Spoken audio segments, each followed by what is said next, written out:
Hablaremos hoy de la ciencia en China, que era verdaderamente lo que siempre quise hacer.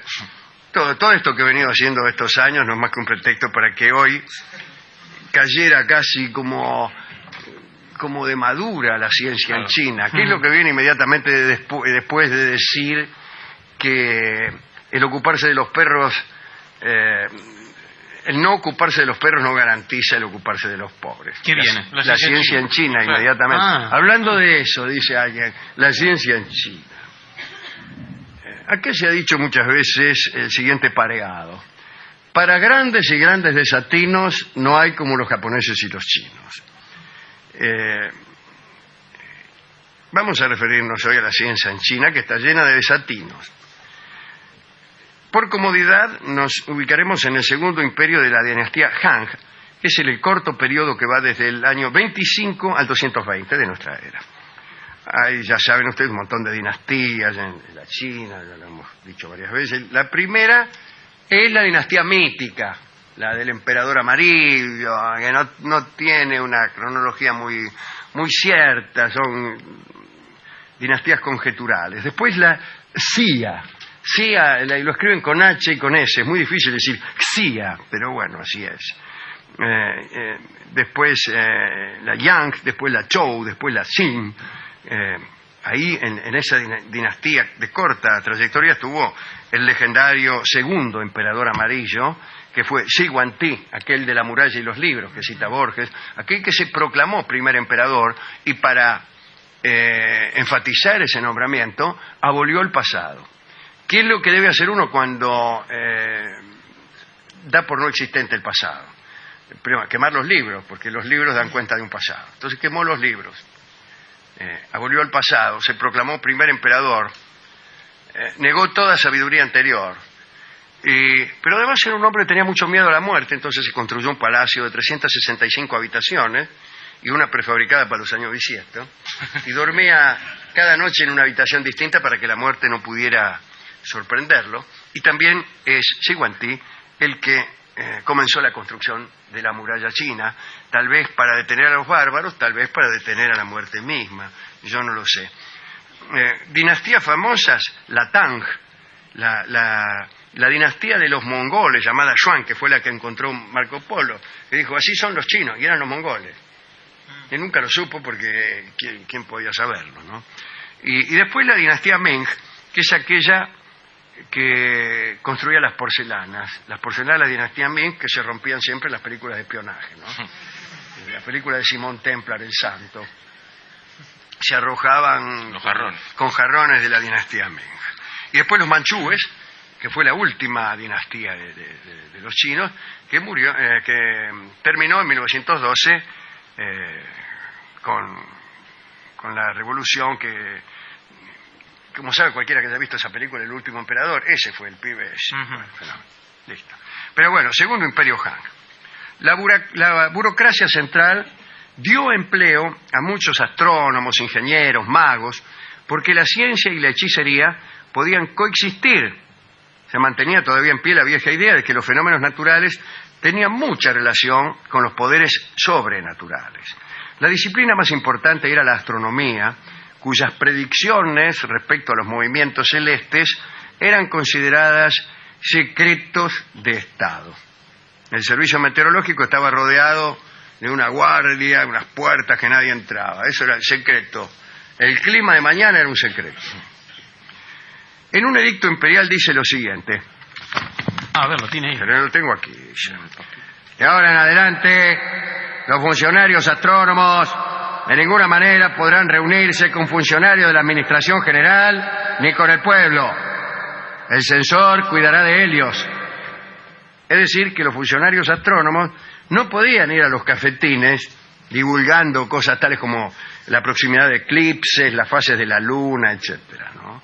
Se presume que la astronomía sirvió principalmente para el estudio de un planeta que los chinos creían invisible y que formaba parte del sistema solar. Podríamos hablar algún día también de planetas invisibles.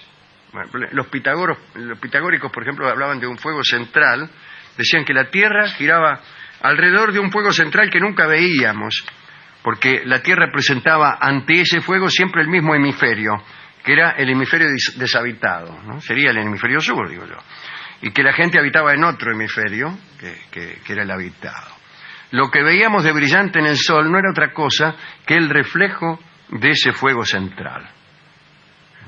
Además hablaban los pitagóricos de una especie de antitierra que quedaba ubicada entre el fuego central y la Tierra, que siempre estaba oculta, o mejor dicho, visible desde el hemisferio en que no había nadie. O nadies. ¿Cómo se dice? ¿Nadie o nadie? No, nadie. Para mí se dice nadie cuando es uno el que no está. Claro, si son muchos son nadie. Y si son muchos los que no vinieron, entonces nadies. Los chinos también estudiaban un planeta que creían invisible. Bueno, pues de todo, los últimos planetas que se han descubierto son invisibles. A Neptuno lo descubrieron no porque lo vieron, sino porque lo conjeturaron a partir de movimientos de los planetas vecinos. Como uno también puede conjeturar un vecino de su casa sin verlo. Oye los ruidos, la cadena del inodoro.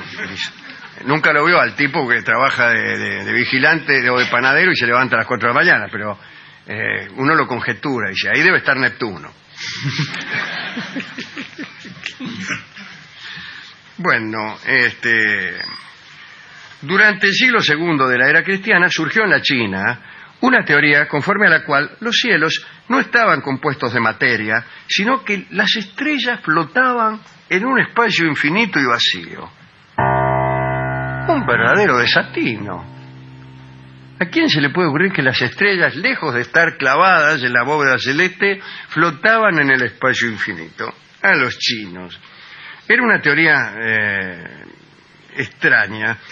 Un poco antes de ella, mientras reinaba Wang Mang, el usurpador, en el año 18, había sido inventada una máquina que imitaba el universo. Aparecían suspendidas en la máquina una serie de estrellas que se movían, los movimientos podían calcularse, e incluso gracias a esa máquina, no me la quiero imaginar porque si la viera me desengañaría, estoy sospechando, podían predecirse los eclipses. Es como la máquina de pensar de Raimundo Lulio. Claro, inventó una máquina de pensar, después vos la veías y eran unos círculos concéntricos de cartón que daban vuelta. Una ruleta. Y claro, tenía un sujeto, un predicado, un adverbio, cosas así, y se mezclaban. Bueno, una porquería. El caso es que, como quiera que sea, podían predecirse los eclipses. En el siglo III se alcanzó una gran precisión y ya en el siglo IV calculaban si el eclipse era total o parcial. Anda llevando. La principal labor de los astrónomos durante el Segundo Imperio Han en la China era la regulación del calendario. No solo el cielo agrícola dependía de la exactitud del calendario, sino que era una costumbre inmemorial que la aceptación de un calendario promulgado por el gobernante era un símbolo de sumisión por parte del súbdito. Te acepto el calendario quiere decir que me subyugo. Había 4 funcionarios que se ocupaban de los fenómenos celestes. El astrónomo imperial, que se encargaba de las observaciones, y el calendario propiamente dicho, ¿no? Después estaba el astrólogo, que era el que interpretaba y predecía. El meteorólogo imperial, que se ocupaba de las condiciones del clima. Y finalmente el relojero imperial, que estaba encargado de la supervisión de clepsidras y relojes de agua, que son las clepsidras. Los inventores y los científicos eran miembros de la clase dirigente en China, cosa que no ocurría en otras sociedades donde los científicos en general eran una manga de crotos. Me he de referir a los terremotos, que siempre preocuparon mucho a los chinos, más que nada porque creían, hemos hablado larguísimamente alguna vez de esto, creían que el príncipe estaba de algún modo conectado a los fenómenos naturales y que ciertas actitudes del príncipe influían sobre el clima, sobre los volcanes, sobre las lluvias, sobre las mareas, y creían que los terremotos eran una señal inequívoca, o mejor dicho, que los terremotos eran causados por la inconducta de los gobernantes. Era una protesta del cielo ante las injusticias o estupideces del emperador. Bueno, calcule que hay naciones, si esto fuera cierto, que deberían estar moviéndose todo el tiempo. Retrocedamos hasta el año 800. Los chinos poseían un conocimiento exacto de la sismología. Bueno, es mentira esto. Digamos que en el año 800 empezaron a registrar los movimientos sísmicos y anotarlos en un libro, ¿no? Ese era el conocimiento exacto que tenían. Tampoco eran tan piolas, y ni siquiera nosotros somos tan piolas. Son impredecibles. Hoy en día no se pueden predecir los terremotos, así que viene. Un personaje llamado Chang Heng inventó en el año 110 el sismógrafo. Era un aparato que incluía un péndulo que podía desplazarse en 8 direcciones y hacía funcionar determinados mecanismos, que es como decir nada, ¿no? Claro, si se mueve... Yo puedo decir esto y muchísimo más. Si se mueve el péndulo... Claro, este es un aparato para ver si hay terremoto. Hay terremoto, se mueve el terremoto. Yo lo vi, ese aparato lo vi dibujado y es el desengaño. Mire, hay en la parte exterior del aparato hay 8 cabezas de dragón, cada uno sostiene una bola de bronce, debajo de cada cabeza de dragón hay un sapo con la boca abierta que recibe la bola.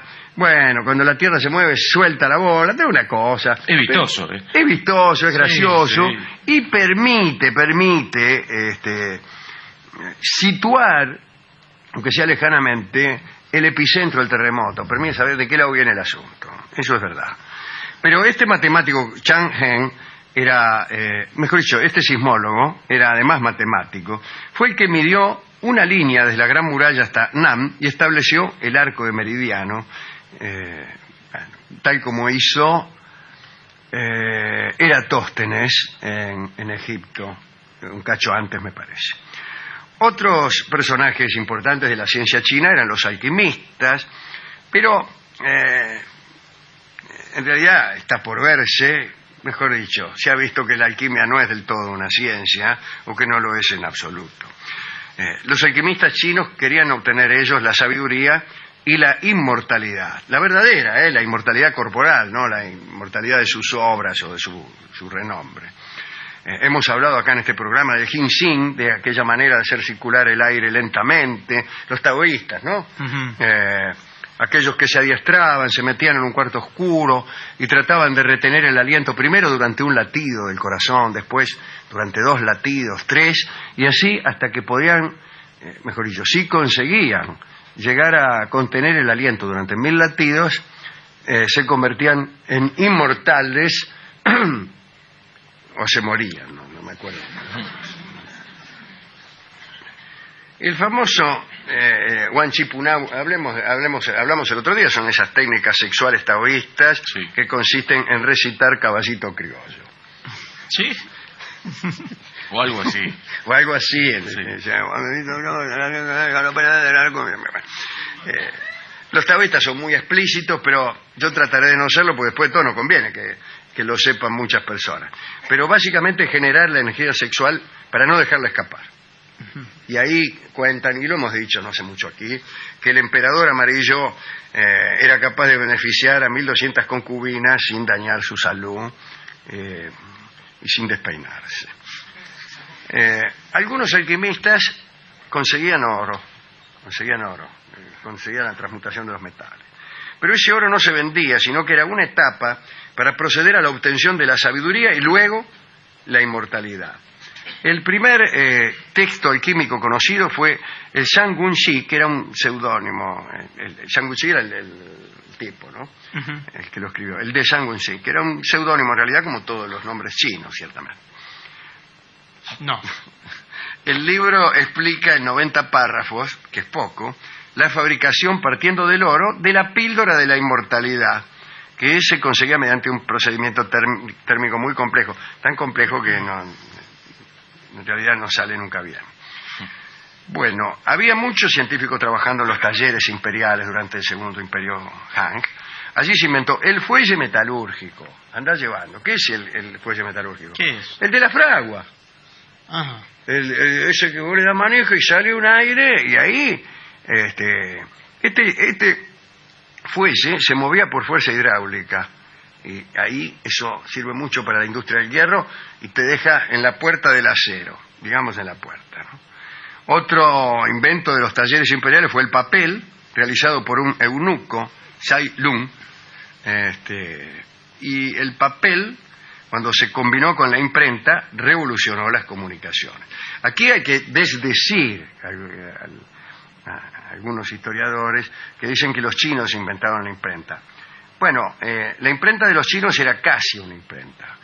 Era una especie de sellado. Gutenberg inventó la imprenta de tipos móviles, pero los chinos preparaban unas gigantescas piedras, tan grandes como una página, grabadas. Grababan una piedra era toda la página, no tenía tipos móviles. Grababan toda la página, después la entintaban, le pasaban papeles por encima y efectivamente conseguían muchas copias. Pero escribir una página en piedra era una cosa muy difícil. La piolada de Gutenberg fueron los tipos, y en chino peor todavía. La piolada de Gutenberg fueron los tipos móviles, ¿no? Esa es la cosa. Bueno, muy bien. El libro impreso más antiguo que se conoce es el Sutra de Diamante, que es del año 868 y fue hallado ahí en unos templos budistas de Tonghuan. Durante siglos los chinos habían usado antes de esto la tinta y el papel y las piedras. En las primeras décadas del siglo X ya había ediciones impresas de los libros canónicos del confucianismo sería mejor todavía, y según el historiador Arthur Koffel, la producción de papel favoreció la difusión de hábitos higiénicos de todas las sociedades, como bien sabemos. También en aquellos talleres del Imperio Han, se inventó la carretilla. Se atribuye la idea central al general Xu. Y otro elemento del que hemos hablado muchas veces es el estribo, que tuvo mucha importancia en la guerra, porque antes de la invención del estribo, casi la equitación de la guerra no tenía mucho sentido, porque vos no tenés dónde apoyarte para tirar lanza. Para trabajar la lanza tenés que apoyarte. No había estribo. Fíjate vos, hasta que acá a Europa, yo no estoy seguro de la fecha, pero siempre después del año 1000 es el estribo.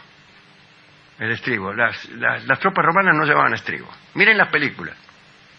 Cuando pasen películas de los griegos y la vean con estribo, usted váyase del cine a los gritos. No conocieron el estribo. ¿Y entonces cómo hacían? Muy sencillo, usaban carros de guerra. Claro. ¿Qué sentido tenían los carros de guerra?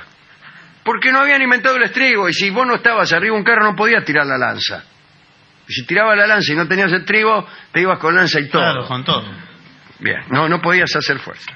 Ese es un invento extraordinario, el estribo. Bueno, hablemos del timón también. El timón de popa, ¿no? El timón que conocemos ahora.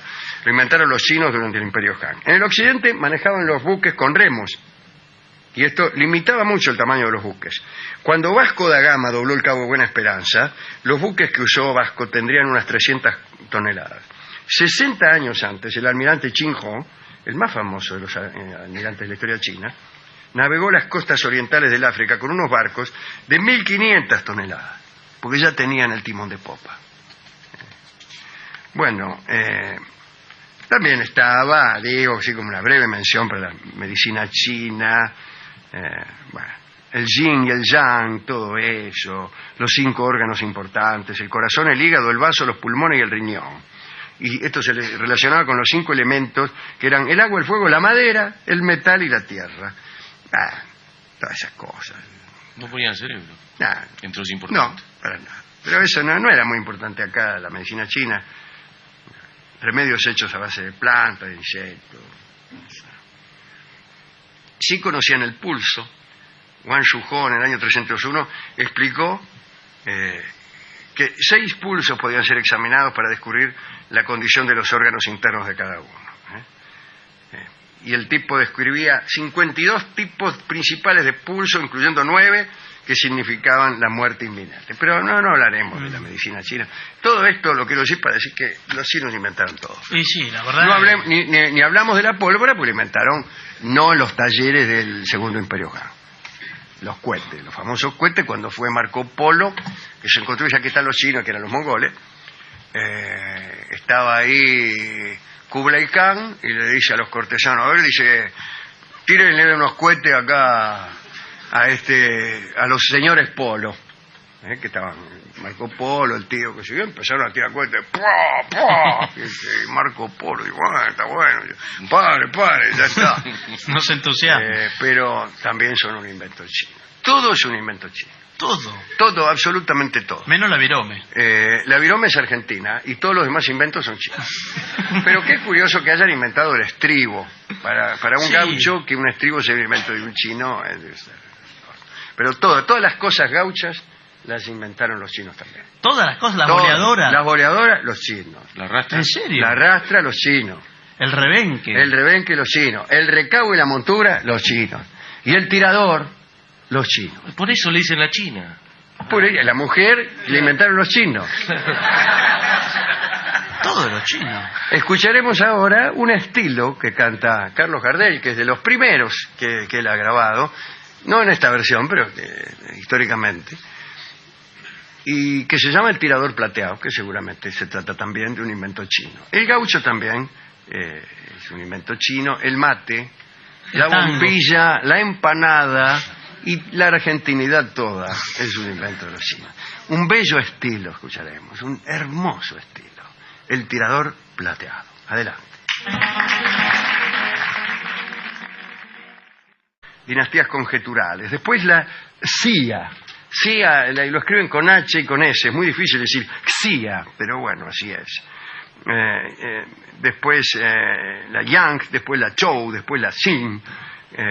Ahí en esa dinastía de corta trayectoria estuvo el legendario segundo emperador amarillo, que fue Shi Huangdi, aquel de la muralla y los libros que cita Borges, aquel que se proclamó primer emperador y para enfatizar ese nombramiento abolió el pasado. ¿Qué es lo que debe hacer uno cuando da por no existente el pasado? Grandes y grandes desatinos no hay como los japoneses y los chinos. Vamos a referirnos hoy a la ciencia en China, que está llena de desatinos. Por comodidad nos ubicaremos en el segundo imperio de la dinastía Han, que es el corto periodo que va desde el año 25 al 220 de nuestra era. Ahí ya saben ustedes un montón de dinastías en la China, ya lo hemos dicho varias veces. La primera es la dinastía mítica, la del emperador amarillo, que no tiene una cronología muy cierta, son pasado. Primero, quemar los libros, porque los libros dan cuenta de un pasado. Entonces quemó los libros, abolió el pasado, se proclamó primer emperador, negó toda sabiduría anterior, pero además era un hombre que tenía mucho miedo a la muerte, entonces se construyó un palacio de 365 habitaciones y una prefabricada para los años bisiestos, y dormía cada noche en una habitación distinta para que la muerte no pudiera sorprenderlo. Y también es Shi Huangdi el que comenzó la construcción de la muralla china, tal vez para detener a los bárbaros, tal vez para detener a la muerte misma, yo no lo sé. Hablaremos hoy de la ciencia en China, que era verdaderamente lo que siempre quise hacer. Todo esto que he venido haciendo estos años no es más que un pretexto para que hoy cayera casi como de madura la ciencia en China, que es lo que viene inmediatamente después de decir que el ocuparse de los perros, el no ocuparse de los perros no garantiza el ocuparse de los pobres. ¿Qué viene? La ciencia en China, claro. Inmediatamente. Hablando de eso, dice alguien, la ciencia en China. Aquí se ha dicho muchas veces el siguiente pareado. Para dinastías famosas, la Tang, la dinastía de los mongoles, llamada Yuan, que fue la que encontró Marco Polo, que dijo, así son los chinos, y eran los mongoles. Y nunca lo supo porque ¿quién podía saberlo, no? Y después la dinastía Meng, que es aquella que construía las porcelanas de la dinastía Ming, que se rompían siempre en las películas de espionaje, ¿no? La película de Simón Templar, El Santo, se arrojaban con jarrones de la dinastía Ming. Y después los manchúes, que fue la última dinastía de los chinos, que murió,